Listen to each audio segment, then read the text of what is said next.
চলো, জেনারেলি আমি হচ্ছে সিটি ড্রাইভার, ঠিক আছে, মানে শহরের মধ্যেই গাড়ি চালাই, সারা বছর শহরের মধ্যে গাড়ি চালাই, 10,000-12,000 কিলোমিটার মোটামুটি চালিয়ে ফেলি। মানে দৈনিক যদি 40 থেকে 50 কিলোমিটার চলে তাহলে 300 দিনে 10-12 হাজার তো চলেই যাবে। তো সেই রকমই আমি ড্রাইভার। তো যেহেতু আমি সিটি ড্রাইভার, তাই আমার ড্রাইভিংয়ের না একটা প্যাটার্ন তৈরি হয়েছে। প্যাটার্নটা কীরকম? ধরুন এই যে ক্লাচ যখন প্রেস করছি তখন আমার পাটা একটা পার্টিকুলার মুভমেন্ট হয়। এবার সেটা আমি বুঝতে পারি যে যদি আমি লং ড্রাইভে চালাই তাহলে এই বাঁ পাটায় ব্যথা করতে শুরু করবে। আবার সাডেন অ্যাক্সিলারেশন করারও দরকার হয়, ভিড়ের মধ্যে ফট করে একটুখানি ওভারটেক করে বেরিয়ে যেতে হবে। আবার হঠাৎ করে সিগন্যাল দিয়ে দিল, ব্রেক কষতে হবে, তো ব্রেকেরও মুভমেন্টটা সেরকম হয়। অর্থাৎ গাড়িটা পুরোপুরি ABC মানে অ্যাক্সিলারেশন, ব্রেক, ক্লাচ এর ওপর পুরোপুরিভাবে ডিপেন্ডেন্ট থাকে। কোনো অ্যান্টিসিপেশন যেটাকে বলে সেই অ্যান্টিসিপেশনটা অতটা থাকে না। কিন্তু এখন কেসটা হয়েছে কি যে আমাকে একটু লং ড্রাইভে যেতে হবে, মানে একটু বেশিক্ষণের জন্য গাড়ি চালাতে হবে। তো সিটি ড্রাইভের যে প্যাটার্নটা আছে সেই প্যাটার্নে যদি আমি গাড়ি চালাই না, তাহলে আমার অনেক রকম প্রবলেম হতে পারে। তো তাই জন্য আমি কিছু প্যাটার্নে চেঞ্জ করছি আমার ড্রাইভিং প্যাটার্ন। কারণ আমি মনে করি যে আপনি যত ভালোই ড্রাইভার হোক না কেন, আপনাকে মাঝে মাঝে নিজেকে রিসেট মারতে হবে। মানে শুধু গাড়িকে সার্ভিসিংয়ে দিলে হবে না, নিজেকেও রিসেট করার দরকার আছে। তো সেই জন্যই এই ভিডিওটা কি রিসেট আমি করছি, আমাকে কি জিনিস চেঞ্জ করছি লং ড্রাইভে যাওয়ার আগে, আজকের ভিডিওতে সেটাই আলোচনা করব। তো প্রথম হচ্ছে যে এই যে স্টিয়ারিংটা আমি যে হোল্ড করি না, সেটা দু হাতে হোল্ড করি না। সিটির মধ্যে আমি এক হাতেই চালাতে থাকি, আরেকটা হাত এরকম থাকে। আবার কখনো কখনো এরকম করি যে বাঁ হাতে ধরে থাকি, ডান হাতটা এখানে রেখে দিই। কিন্তু লং ড্রাইভের ক্ষেত্রে, আমি পার্টিকুলারলি লং ড্রাইভের ক্ষেত্রে এটা মাথায় রাখার চেষ্টা করব যে দুটো হাতই যেন স্টিয়ারিংয়ে থাকে। এর কারণটা হচ্ছে হঠাৎ করে যদি কোনো টায়ার পাংচার হয়ে যায় তখন কি হবে, গাড়িটা তো ঘুরে যাওয়ার টেন্ডেন্সি থাকবে, মানে স্টিয়ারিংটা বেঁকে যাওয়ার টেন্ডেন্সি থাকবে। তো সেই স্টিয়ারিংটাকে তো ধরে রাখতে হবে, নাহলে তো সেটা বেঁকে যাবে আর তখন কোনো একটা অ্যাক্সিডেন্ট হয়ে যেতে পারে। তো সেই অ্যাক্সিডেন্টটা যাতে না হয় সেই জন্যেই দুটো হাতে স্টিয়ারিং ধরে রাখবো এবং 9 to 3 এরকম প্যাটার্নে ধরবো, বা 10 to 2, মানে দুটোর ঘরে এই হাতটা থাকবে, 10টার ঘরে এই হাতটা থাকবে। আবার কখনো কখনো 9 to 3 ফরম্যাটেও থাকবে, মানে 9 হচ্ছে এইটা এখানটা ধরবো, 3 হচ্ছে এখানে, ঠিক আছে। আর এই যে 5টা 7টা এটা খুব একটা ধরবো না। হাই রোড পড়ার পরেও তো একটা কোনো সিটির মতো জায়গা আছে, সেইখানে 5 to 7 ফরম্যাটে আমি গাড়িটাকে চালাবার চেষ্টা করব। সিঙ্গেল হ্যান্ডেও কখনো চালাবো, কিন্তু সিটির মধ্যে মানে ওখানে যে শহরগুলো পড়ছে বা ভিড়ভাট্টা এলাকা পড়ছে সেখানে আমি সিটির মধ্যে এই এক হাতে চালাবো, বা এই বাঁ হাতে বা ডান হাতে যে কোনো একটা হাতে চালাবো। তো স্টিয়ারিংয়ে আমি এই চেঞ্জেসটা আনছি। এবার অনেকে যেটা করে গিয়ারে হাত রেখে চালায়, মানে এই যে এরকম হাতটা রাখা থাকে দিয়ে সে ড্রাইভিং করতে থাকে, কিন্তু আমি সেটা করি না। সুতরাং আমার ক্ষেত্রে সেই অসুবিধাটা নেই, মানে আমি গিয়ারে হাত রেখে সিটিতেও চালাই না আর হাই রোডেও চালাবো না। এবার আসছি অ্যাক্সিলারেশন, ব্রেক আর ক্লাচ, এতে পায়ের কি মুভমেন্ট করছি সেটা আমি আপনাকে দেখাবো। তবে এখানে বসে দেখানো সম্ভব নয়, একটু বাইরে বেরোচ্ছি, সেখানে আমি ভিডিওটা দেখাচ্ছি আপনাকে। আচ্ছা, এবার পায়ের মুভমেন্ট কিভাবে করব সেটার জন্য আমি এই জায়গাটা বেছে নিয়েছি। মানে আমার ধরুন এটা অ্যাক্সিলারেটর আছে, অ্যাক্সিলারেটরটা আমি যখন প্রেস করে যখন গাড়িটা একটা মোমেন্টাম পেয়ে গেল তখন অ্যাক্সিলারেটরটা ছেড়ে দেবো, মানে 80-90 গিয়ে আমি অ্যাক্সিলারেটর ছাড়বো, চলতে থাকবে। আবার যখন 90 থেকে 80-75 এরকম এসে যাবে আবার একটু অ্যাক্সিলারেটর টিপবো, দিয়ে আবার পাটা ছেড়ে দেবো। 90-100 পৌঁছে গেল, মানে এটা শুধুমাত্র হাই রোডের কথা বলছি। 90-100 যখন পৌঁছে গেল আবার মোমেন্টামটা গেন করলো যখন, তখন অ্যাক্সিলারেশনটা ছেড়ে দেবো, এইভাবে চলতে থাকবো।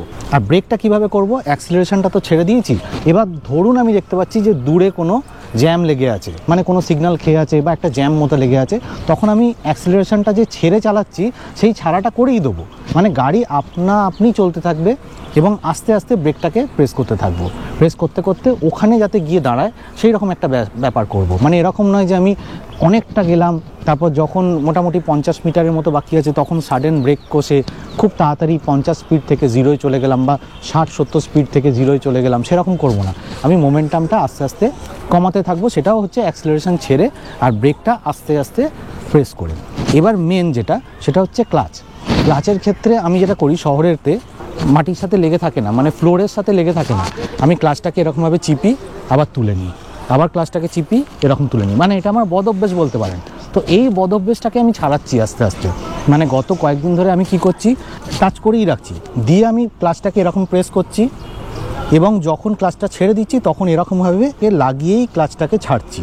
মানে এই জিনিসটা আমি প্র্যাকটিস করে যাচ্ছি কন্টিনিউয়াস, মানে আমাকে তো শিখতে হচ্ছে, কারণ আমার তো অভ্যেসটা যেটা আছে এটা আগে করতাম কিন্তু এই অভ্যেসটা আমার বিগড়ে গেছে। এই যে প্রেস করছি তার সাথে সাথে এটা এগোচ্ছে, আবার যখন ক্লাচটাকে ছেড়ে দিচ্ছি তখনও কিন্তু এইভাবে তুলছি। এবার সিটি ড্রাইভে এটা একটু অসুবিধে হচ্ছে, কিন্তু আস্তে আস্তে অভ্যেস হচ্ছে। আমার আশা যে আর কয়েকদিনের মধ্যে এটা পুরোপুরি অভ্যেসে পরিণত হবে। তবে সিটি ড্রাইভে মাঝে মাঝে এরকমও হয়ে যাচ্ছে, এই যে ক্লাচ টিপছি এরকম ছাড়ছি, এরম চিপছি এরম ছাড়ছি, তাতে করে আমার পায়ে ব্যথা হয়, মানে একটা হাঁটুতে প্রবলেম শুরু হয়। তো সেই প্রবলেমটাকে ওভারকাম করার জন্য এই প্র্যাকটিসটাকে আমি কন্টিনিউ করছি। এবার লং ড্রাইভে যে জিনিসটা আপনি ফলো করবেন সেটা করার আগে সিটির ব্যাপারটা বলে নিই।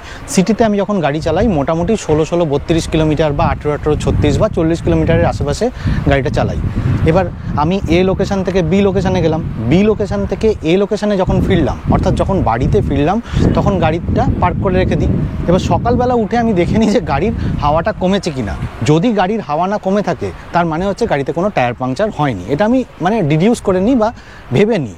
তো এইভাবেই চলতে থাকে দিনের পর দিন। এবার যখন দেখি যে কয়েকদিন ধরে আমি অবজার্ভ করছি যে পেছন দিকে ডান দিকের চাকাটা একটু হাওয়া কম আছে, তখন আমি কোনো পেট্রোল পাম্পে গিয়ে টায়ারটা চেক করিনি, মানে সেখানে যদি টায়ারের চেক করার মেশিন থাকে টায়ার চেক করে নিই, টায়ার রিপেয়ার করার দরকার থাকলে রিপেয়ার করিয়ে নিই।